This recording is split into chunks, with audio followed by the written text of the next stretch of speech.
Mirë se erdhët të dashur ujor në letra të rrëfenj, jam Diana dhe do bëjmë leximin e radhës për ju.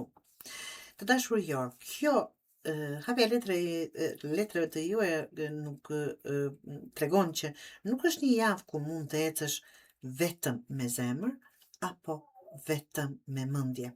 Të dyja do të përplasen me njëra tjetrën dhe pikërisht aty do të lindë vendimi që do të ndryshojë drejtimin e javës. Letra tregojnë se je afër një çlirimi të madh. Përpara se të ndodh ai çlirim, duhet të pranosh një të vërtetë. Ndoshta e ke shtyrë ndoshta prej kohësh. Mbretëresha e kupës.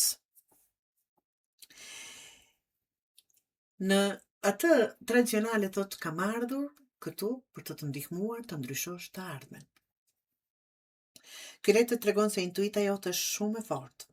E ndjen kur dikush nuk është i sinqert, kur një situatë nuk po ecën mirë ose kur duhet të bësh një hap. Problemi është se këtë javë nuk mjafton vetëm të ndjesh. Nëse vazhdon të heshtësh ose të justifikosh të tjerët apo të dikë që mendon kështu, do të humbësh momentin për të vepruar. Mbreti i shkupive. Kjo letër të kërkon të kalosh nga mendimi në veprim, prandaj thash që të dyja duhet të ecin bashkë. Mjaft ke planifikuar, mjaft ke pritur kohën e dur, nëse ke një projekt një punë ose një vendim që e shtyn ujor për javësh, tani është momenti ta marrësh timonin në dorë. Mos prit që dikush tjetër të jap leje. 6 të shpatës.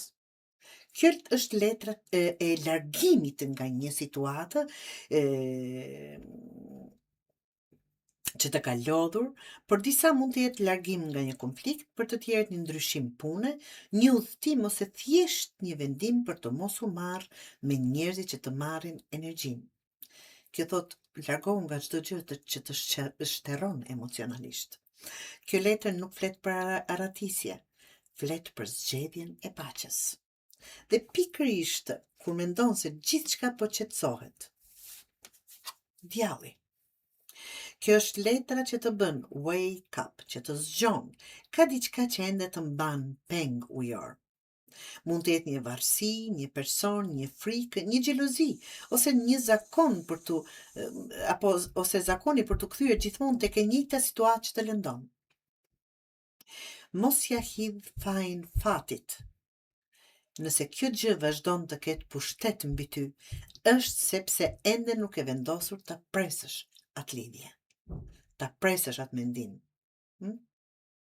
Dhe as i shpatës sjell qartësi. Një bisedë, një dokument, një lajm ose një e vërtet do të bëjë ti shohësh gjëra të ndryshe. Mund të jetë edhe momenti kur i thua dikujt atë që ke mbajtur brenda për një kohë të gjatë. Kjo letër pret nyjet, nuk i zbukuron gjërat. Dhe gjykimi, pas gjithë kësaj, gjykimi është një nga letrat më të forta të transformimit. Tregon se pas gjithë kësaj nuk do të jesh më i njëjti. Mund të marrësh një vendim që e ke shtyrë pra prej muajsh, mund të mbyllësh një kapitull ose të hapësh një derë krejtësisht të re, ujor. Kjo është letra e ringritjes, e lë pas versionin e vjetër të vetës dhe ecën përpara pa e kthyer kokën.